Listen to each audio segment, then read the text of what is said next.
ഓം നമോ ഭഗവതേ വാസുദേവായ. ദശകം 6, ശ്ലോക 6.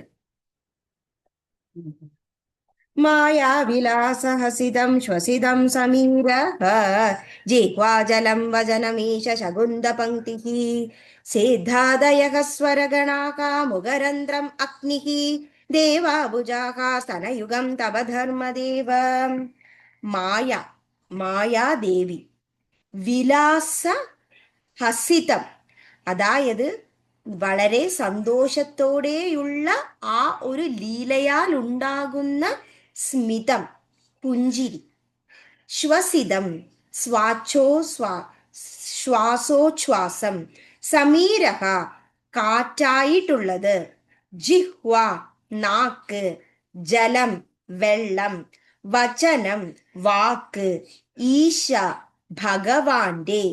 ശകുന്തപംക്തി, പറവകൾ. സിദ്ധാദയഃ, സിദ്ധാദികൾ. സ്വരഗണാഃ, സ്വരഗണങ്ങളുടെ കൂട്ടം. മുഖരന്ധ്രം, വായി. അഗ്നിഹി, തീ. ദേവ, ദേവന്മാർ. ഭുജാഹ, കൈകൾ. സ്തനയുഗം, രണ്ട് സ്തനങ്ങൾ. തവ, ഭഗവാന്റെ. ധർമ്മദേവ, ധർമ്മദേവൻ.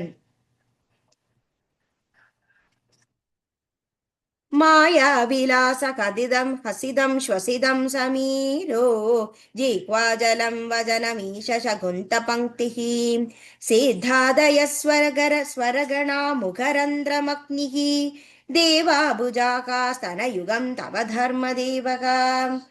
ഇവിടെ ഭഗവാന്റെ ഓരോരോ അവയവങ്ങൾ ഏതൊക്കെയാണ് കുറിക്കുന്നതെന്ന് ഈ ഒരു വിരാട് സ്വരൂപ വർണ്ണനത്തിലൂടെ ഈ ഒരു ദശകത്തിൽ പറയുന്നു.